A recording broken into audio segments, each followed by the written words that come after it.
यदि हम कभी ग्लोबल टीचर रहे होंगे, मुझे मालूम नहीं थे कि नहीं, मुझे पता नहीं है, पर मेरे गांव के लोग कहते हैं कि हम दुनिया के गुरु थे। तो दुनिया के गुरु और किसी काम से नहीं बन सकते थे। हम यदि दुनिया के गुरु थे तो एक तो हमारी जो कल्चरल और जो नेचुरल रिलेशनशिप थी नेचर के साथ, उसमें हम सबसे अच्छे थे। और उसमें हमारा लेने और देने का रिश्ता, नेचर से लेना और नेचर को उतना वापस देना, वो जो रिश्ता था, उस रिश्ते के कारण हम दुनिया के गुरु थे। और वो जो पूरी बाउंड्री थी हमारी, वो डिसिप्लिन यूज के कारण थी। सबसे इंपॉर्टेंट चीज थी कि हमारा जो पानी का उपयोग करने का तरीका था, वो उसका उपयोग था। नेक्स्ट, अब आप राजस्थान की जितनी भी इंजीनियरिंग देखेंगे, डिजाइन देखेंगे, ये यदि कहीं 5 आदमी रहते हैं, only 5 people living somewhere 10 kilometre far in the desert, और पानी वहां खारा है और पानी है नहीं, तो कौन सी टेक्नोलॉजी यूज करेंगे? अभी ये मॉडर्न इंजीनियर से पूछो कि भाई वो जो 20 किलोमीटर दूर लोग रहते हैं, 5 लोग रहते हैं, तुम्हारी कौन सी इंजीनियरिंग काम आएगी, कौन सी टेक्नोलॉजी काम आएगी? कहेंगे पाइप से पानी भेज दो लिफ्ट करके। कितना खर्चा होगा, कहां से बिजली आएगी, कितना सब होगा? लोग ऐसे नहीं करते थे। लोग करते थे कि इस खारे पानी में मीठा पानी कहां है, जरा ढूंढ लो। उसको ढूंढकर वहीं रेत के अंदर वो जो ओक होता है ना, एक वनस्पति होती है, उस वनस्पति का इतना मोटा रस्सा बांध के ऐसे गोल करके और उसमें से मिट्टी निकालते जाते थे, और वो जो पानी था, उस पानी से वो अपना जीवन चलाते थे। कैसे चलता था कि चारों तरफ से पानी आके उस पानी को ऐसे इकट्ठा करके, लेकिन उसमें 5 लोगों का ही काम चल सकता था। नेक्स्ट, जिस शहर में 5000 लोग रहते हो, उसमें देखो ऐसी बावड़ी बनाते थे, मंदिर जैसी। गरीब प्रदेश राजस्थान, लेकिन उसकी पानी की स्ट्रक्चर जस्ट लाइक टेंपल। गरीब गरीब होगा, पर पानी उसका प्राणों से प्यारा था, इसलिए उसके पानी के जो संरचनाएं हैं वो उस तरह की मंदिर जैसी सुंदर। नेक्स्ट, जहां कहीं 5 घर रहते हो, वहां टाका बनाते थे। पहाड़ के ऊपर, पहाड़ पे पानी, पहाड़ के ऊपर यदि पानी इकट्ठा करना है तो ऐसा टांका बना के करते थे। मैं समझता हूं कि नेक्स्ट, हमारे यहां सबसे बड़ा चोर कौन है पानी का?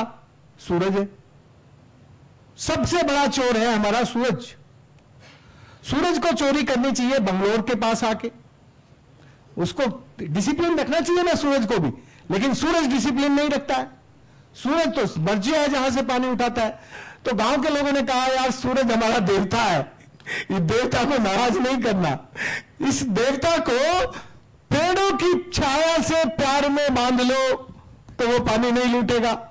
तो जिस तरफ से दक्षिण की दिशा से सूरज की किरणें पानी पर सबसे ज्यादा पड़ती हैं, तो हमने दक्षिण की दिशा में पेड़ लगाते हैं ऊंचे, जिससे पानी पर छाया रहे और पानी उड़े नहीं। तो एवोपोरेशन लॉस रोकने की जो उनकी तकनीक है वो बिल्कुल अलग है। अभी किसी इंजीनियर से पूछो कि भाई एवोपोरेशन लॉस रोकना हो तो क्या करेगा, वो कहेगा केमिकल जेली डाल दो पानी के ऊपर, तुम्हारा एवोपोरेशन लॉस रुक जाएगा, तो एक बड़ी कंपनी की आमदनी हो जाएगी। वो तो इंजीनियर जो है वो हमेशा बाजार को फायदा पहुंचाना चाहता है, कॉन्ट्रैक्टर को फायदा पहुंचाना चाहता है, और जो किसान है वो धरती को फायदा पहुंचाना चाहता है।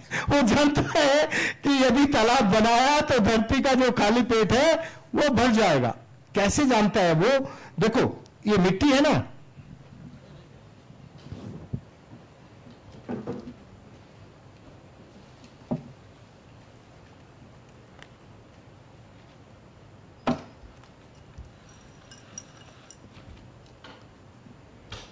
ये जैसे धरती मां है हमारी। अब ये इतनी मिट्टी है, यदि ऐसी मिट्टी है तो वो कितना पानी पीती है? कितना पानी पीती? इतना पानी और इतनी मिट्टी। मिट्टी में यदि पोरोसिटी है, मिट्टी यदि पानी पीने वाली है तो कितना पानी पी सकती है वो ये जानता है। तो वो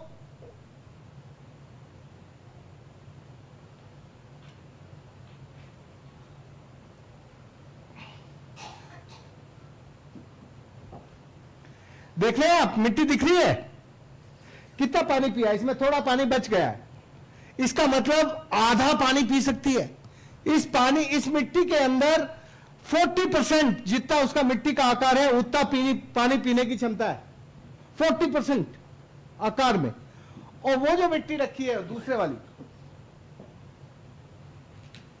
इसको अब इसमें डाल देता हूं, पानी उसमें से, पर पानी का पता नहीं चलेगा ना कैसे करना। चलिए ऐसे इसी से चल जाएगा।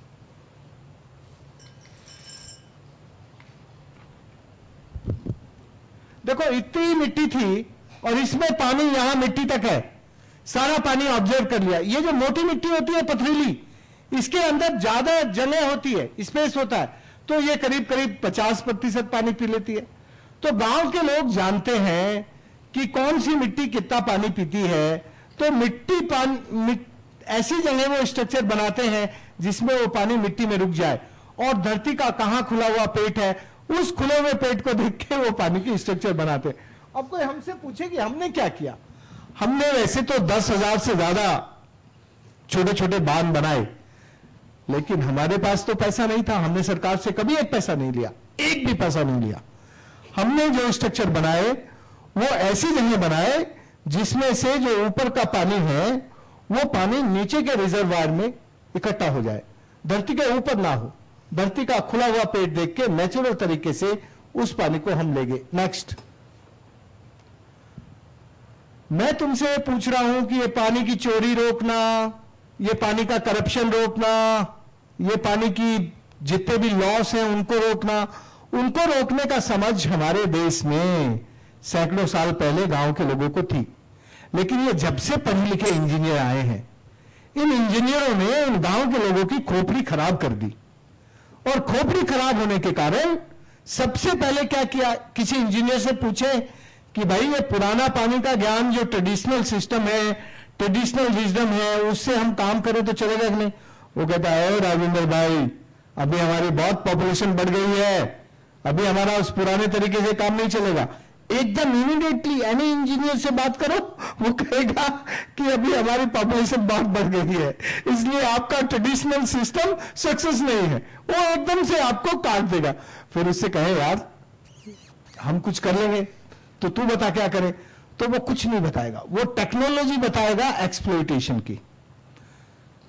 एक्सप्लॉयटेशन आप कैसे कर सकते हैं, और उसके लिए उसके पास एक बड़ा सुंदर वर्ड है, the optimum use of the resource.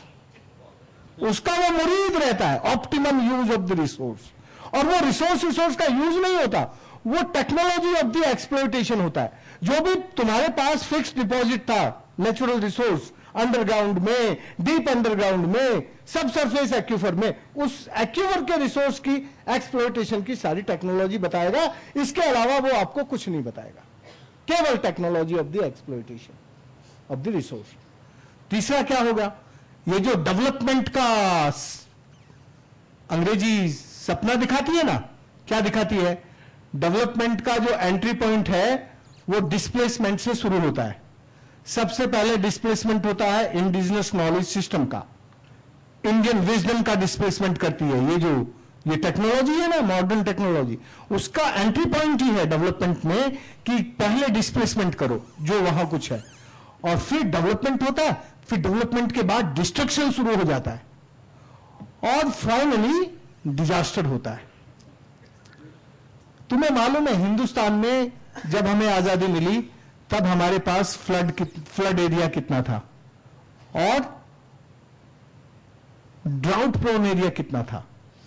अभी भारत सरकार खुद कहती है कि हमारा फ्लड एरिया 8% इंक्रीज हो गया, 8 गुना इंक्रीज हो गया है, और जो ड्राउट एरिया है वो 10 गुना इंक्रीज हो गया। कर्नाटक एक जमाने में ड्राउट प्रोन की लिस्ट में था ही नहीं, अभी Karnataka second number of the drought prone state है इंडिया का।